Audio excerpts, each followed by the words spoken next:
Hey guys, this is Pat from Kite, back for another rider review. We're hanging out here in Grand Haven State Park, waiting to see if the wind will pick back up. I just got back from a trip from Hatteras, got to test out a lot of new gear walls out there. This week we're gonna get into the Eleveight FS. We're gonna talk about the good, the bad, and what can you expect about this kind of kite. So let's get into the review.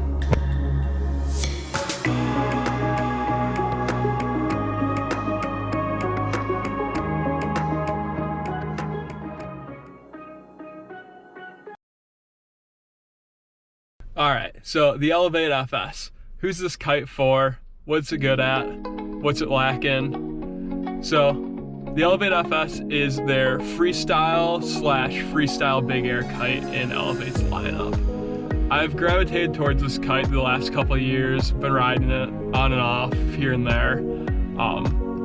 What I notice about it is it's an open C design. So what that means is a little more pulled in for freestyle, a little more of that classic traditional C shape. What this open C design does is gives you just a lot more direct input to the kite.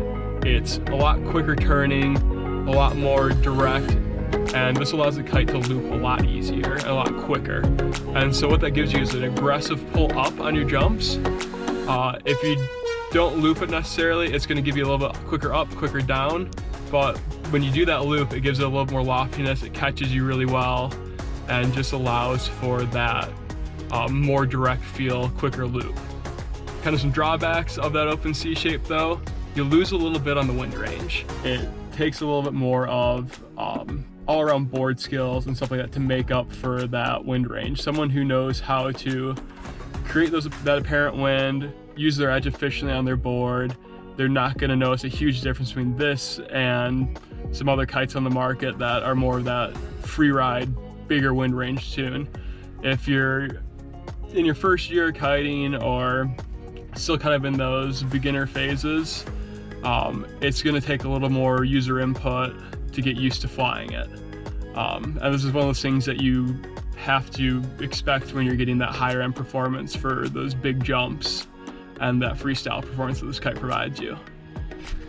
So if you're a first year rider, you're really gonna have to work a little bit harder at your kite skills and board skills flying this kite.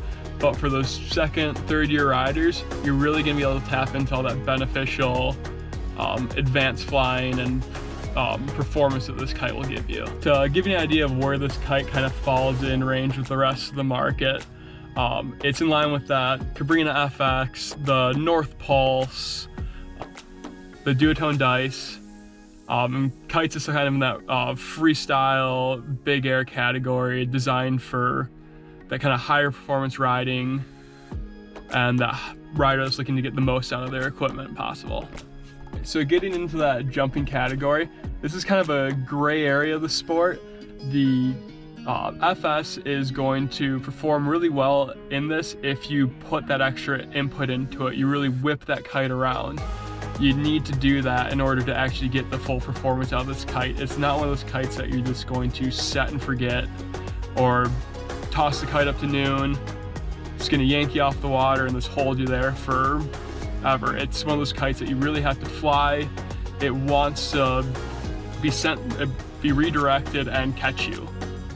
Yeah, and because of that, this is going to be that kind of kite that gives you that high-end performance that you're going to want, that's going to be wanted on the competition side of the sport. If you're looking for a kite that you're going to see people out there in big air competitions using, this is the style of kite that's been gravitated towards in the last couple of years. So because it's a hybrid sea kite, it's still pretty easy to use actually, but it's not going to be that same set it and forget it kind of flying characteristics that you've come to expect out of kites like the Reach or the Cabrini Switchblade or the Duotone Rebel. Still performs well, still easy to just jump on and figure the kite out really quick, but you are going to have to work to get the performance characteristics out of it, unlike those kites. So this is a little bit about bar feel. It's a light to moderate bar pressure, I'd say. It's light when you need it, but when you go for a jump, send that kite up, that bar pressure, you really feel an increase in the power in the input of that bar. And it's nice because it gives you a nice surge of power on the way up, but when you're coming down, it feels nice and light and kind of makes you feel like this kind of you're floating back down, nice light bar pressure. So what's nice about this is it really gives you that input of when you get the power into the kite, when you're going for something, it really gives this kind of a big whoosh of power into that bar. And this really kind of gives you a good idea of how much power you're adding into that kite. If you really want to put that power into the kite, you really get a direct feel in the bar of you adding that power into the kite. Like, you really get all of a sudden, go to turn the kite to jump, you get a big surge of power in that bar. You can feel the bar pressure increase as you're going for that jump. And it's really kind of that nice, inspiring feeling that, okay, I'm adding this power into the kite, it's time to go for a jump. Who's this kite designed for? It's designed for that rider that's willing to make trade-offs of ease of use for high-end performance. This is the kite that can bridge you into that competitive level. It's really fun to fly. It's gonna allow you to push yourself into that next level of the sport, regardless of where you're currently at. Why do I ride the Eleveight FS? It really just boils down to, it's a fun kite to fly. When I wanna go out and just ride around, it's a really intuitive, quick, snappy kite. I feel like I'm in control of it the entire time.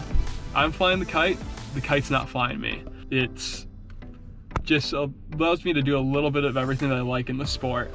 I get to go out and have those freestyle sessions. It's got more than enough pop, more than enough slack than I ever will need.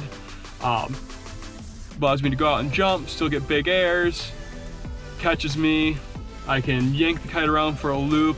I've never had a problem with it not catching me on any of them. It's always there. I know where it's at in the air, and this really inspires a lot of confidence in my riding. The main takeaway here is you're flying the kite, it's not flying you, and that's why I really have enjoyed the Eleveight FS. This has been Pat with another ride and review from Matt Kite. Cheers, guys.